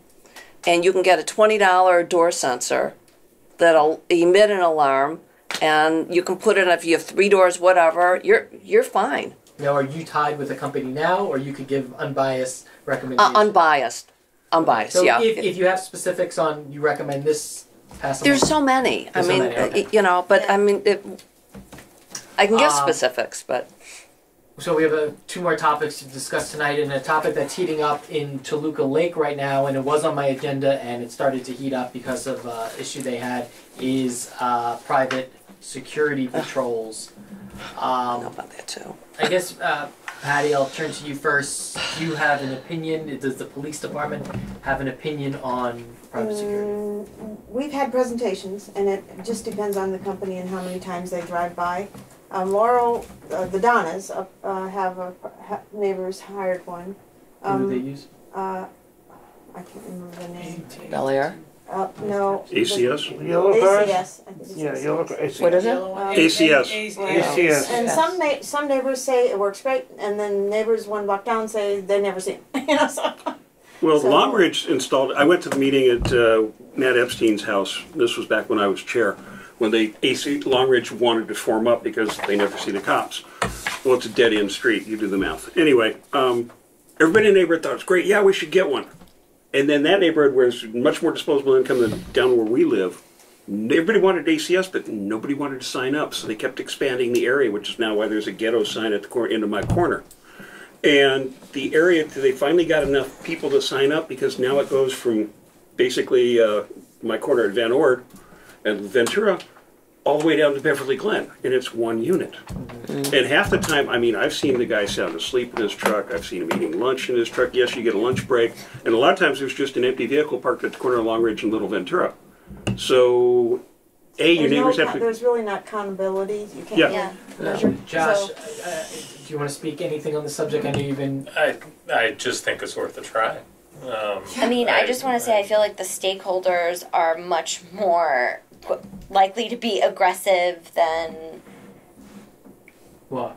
I mean, I feel like I work in film production. I feel like it's the same people who, like, sit outside our trailers. It's like they're eating lunch and they're playing on their cell phones. Like, I feel like if you live and you breathe and you work in our neighborhood, you're going to be much more, like, a neighborhood watch is going to be more... It's not necessarily one or the other. It's just... Yeah, That's exactly right, because I think that we all have a stake in the neighborhood. So people, if you had a neighborhood watch, and every time somebody, you know, there's going to be some people that work at home or are retired or whatever, those people that come and go during the day, if they, you know, if you got 2 or 3 people in your neighborhood that come and go a couple times a day, there's 10 drive-bys in the neighborhood versus a patrol car that the guy's going to... So what are you saying? I'm just saying that these cars that drive by, private patrols, I think they're absolutely useless. I've called 2 of them in for sleeping.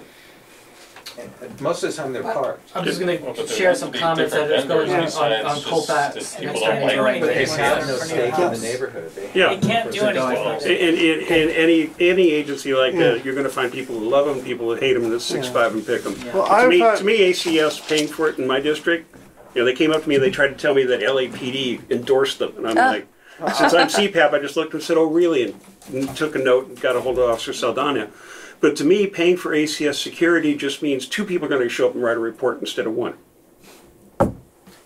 Yeah, Yeah, I have found that there's some ACS again, Laurelwood again, and sometimes I'll spend a great number of hours in a LAFD vehicle, basically, and the little yellow cars from ACS are nowhere to be found in my area. And sometimes it's looking for hours and hours and hours during the red flag days. They're not there. Some notes from next door. The NoHo police suggested Brinks and Securitas to Toluca Lake. So that came from the NoHo department. Okay. ACS. I know, Josh, did you post on ACS? Or? No, I was in the thread where someone else did.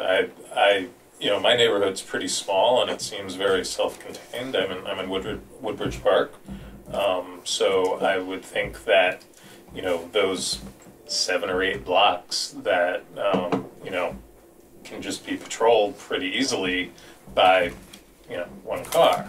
If it's expanded to a much larger neighborhood, then it's certainly not going to be very. They need a minimum, by the way. They need a minimum of a neighborhood in order to patrol. It's quite ACS expensive is getting too. some positive feedback here in Toluca Lake. We've been satisfied. Burglaries down. Protection One is another company. Yeah. They're not offering service. Post Alarm told one member that they're not covering Studio City. Patty, you had an update on next door, Wrightwood Estates. Oh, I'm sorry, Patty Paul. Patty Paul emailed me this evening, and they shared for Post Alarm, but they couldn't get the interest. So we've got Protection One at our house, Yeah, and they seem to be pretty squared away.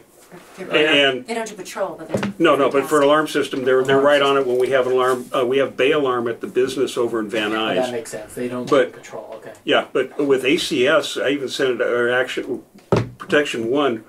You know, if your alarm goes off, they call you, and they want to know your password. Well, being armed, no, but here's the deal. It says in our account, because this is my Army training, if I just blurt out the password, it's a sign I'm under duress. So if somebody gets you in your house like that lady over in Sherman Oaks, and my alarm goes off, and they call up, and they go, hey, how's everything? Oh, everything's just fine. Okay, what's your password, Mr. Adams? And I blurt out password instead of using, hey, yes, I know I have a password for my account. Then they know to send the black and whites. So this is another step. If you go with protection system like this. My alarm company has an alternate. Yeah. Word that if you say. Okay, well, I don't think Protection One, but yeah, you need a safe word. Yeah. So you can either if your alarm company, which alarm company you use? Front Point. Front Point. Well, then there you go. I have that. They They're didn't really tell good. us about that. Yeah, they're The really alternate. good. Yeah. I wonder if this is another area where we could help the community with. Well, if you give a word that's not your password, that's an automatic duress word. I mean, there are many. If it has a gun to your head and forces you to key in a code, there's an alternate code that'll shut off your alarm, so the burglar or attacker thinks that you called the people off, but it's really send the cops right to say. It's not only send the cops, but the person inside is under duress. Exactly. But I do. The reality is, the majority of people don't want to spend $35 to $60 to $70 a month. And some people can't. And can't, okay? And there are alternatives. And I'm in the electronic security business. Not everyone wants to spend that. And as a matter of fact, home alarms only are covered in less than 20% of U.S. households. Okay, it's a minority. It's a cost factor. And then, you know, when an alarm comes in, it's triage. So fire, medical, personal duress are the ones that are responded to. Burglary is way down on the list. Yeah, I had someone walk into my backyard and the cops didn't care at all. They said we would have been here in an hour, but I called my next door neighbor and said, hey, can you look in my backyard? Is there anything going on there? She was able to see in my backyard and she was like, there's somebody back there. I was like, call 911. And then he was a homeless guy. He was just very confused. He was not actually, thankfully, going to probably break into my place, but he was just wandering around. But then he wandered into her backyard, and she called 911 and said, there's someone in my backyard. They were there in 3 minutes.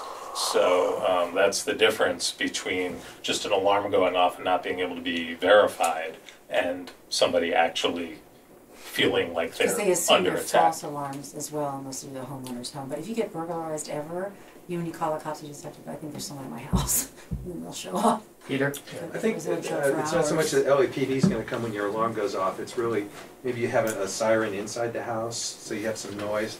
I have a siren outside and inside, but I also have it set up so that every light in my house turns on and off.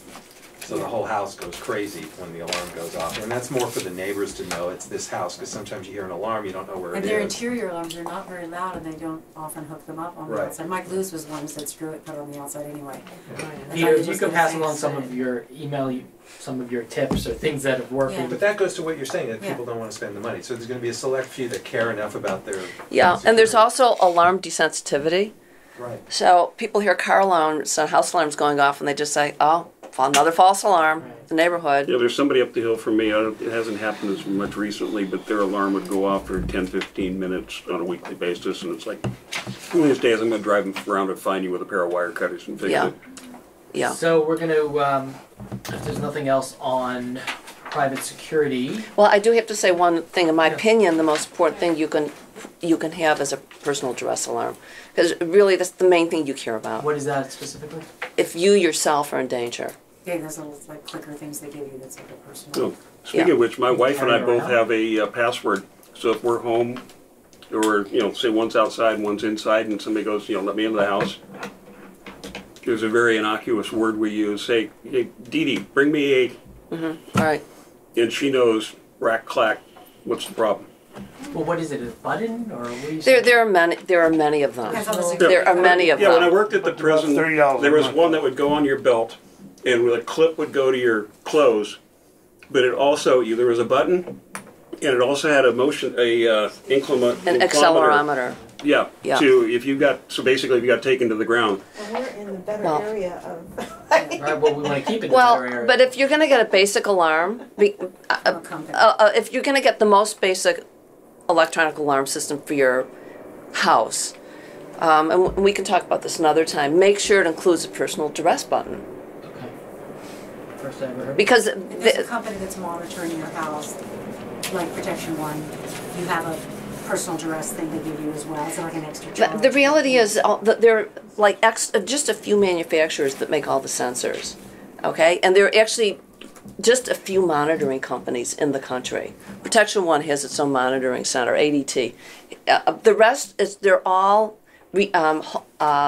subcontracting to you alarm services at a big company, someplace you have no idea where it is, is monitoring.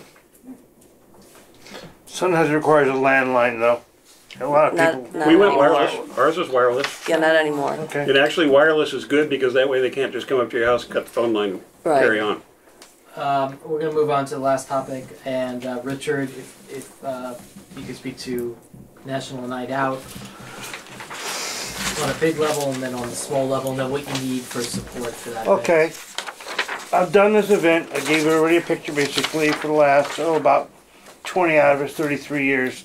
Currently I do it for the city attorney's office every year, but I encourage neighborhood councils. Therefore we signed up, and there's a copy showing we're signed up on the paperwork I gave him. We need to have somebody or some bodies to be at what do you call it?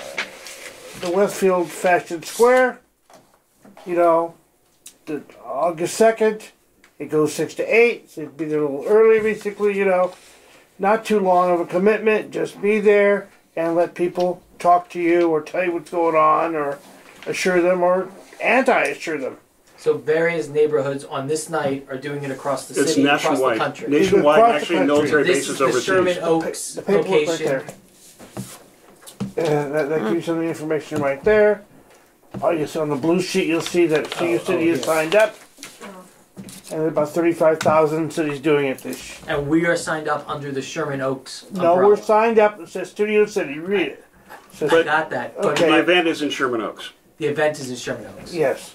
Because nobody wanted to do Studio City. Right. Pins said, the neighbors, The last one was too successful. The parking in the entire area was taken up. yeah. Really? So Now, we- back when I was chair, I first proposed having one here in Studio City, and I was going to put it at the park right there at Laurel Canyon and Moore Park for visibility and outreach. Yeah. Right. And that's one of the reasons I was let go, because everybody was like, "Oh my God, no!" And anyway, long story. But then my successor came in, and he was one of the people who opposed the idea. Suddenly, it was a wonderful idea. But they did it at Pins, and Denise actually checked with them earlier, right after she took over. And Pins said, "We'd love to, but it was horrible for the neighboring businesses." And it takes months to organize. Right. But if you start looking at it now as chair, and looking for alternate sites, Beeman Park, Beeman, Laurel Canyon, the park there at Laurel Canyon, you've got a whole year to get things organized. So what do you need on this night specifically? Just bodies. The tables, the chairs are going to already be there. We need to have people plus one or both of those banners. You want to give away swag? It's okay with me. I'm not.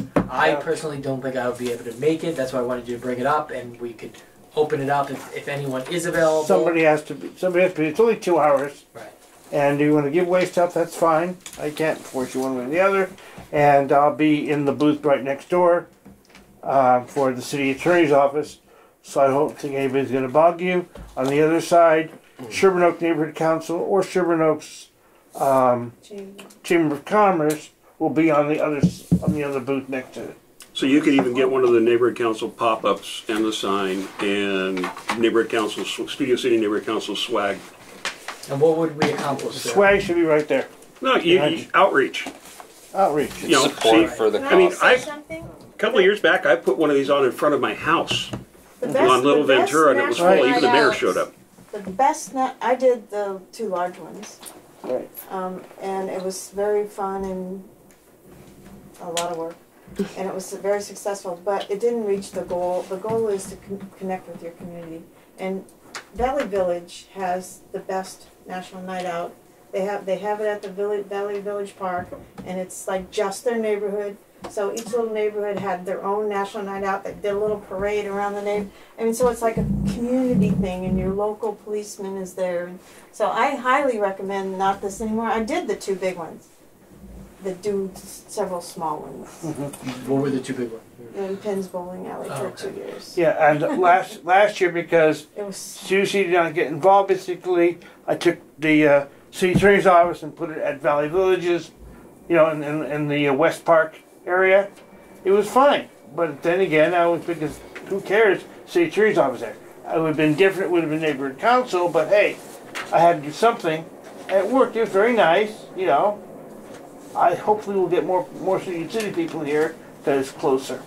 Yeah, but if you do a Studio City one, say at one of the parks or whatever, Patty's right about you want the neighborhood to learn about each other, but it's a way to get. Walk to it. Yeah, but the one year you do a couple of these, the big ones, because it's the same. It's the first Tuesday of every August every year. That's right. And there's a whole national organization, a whole 9 yards. But if you do 1 or 2 at the park, it's a way to outreach the people that show up. You inoculate them with the idea of starting their own neighborhood watch, right? And getting them their neighborhood organized and throwing their own. If you're successful, we have another year until. Yeah, but if you're successful, but you for can now actually we could do the farmers market possibly. Yeah, but if you're successful in inoculating the neighborhoods as neighborhood watches, you won't need to throw the citywide one anymore. That's one of the prior ones. You want to work yourself out of a business. Oh. Yeah. And one thing also, which is ironic, is that the people that should be there are not going to be there. Because either you already believe in police and fire, all that kind of stuff, you might go to this kind of stuff. If you avoid police, fire, etc., you might not go. And the people we want to have there are not exactly the people that are there.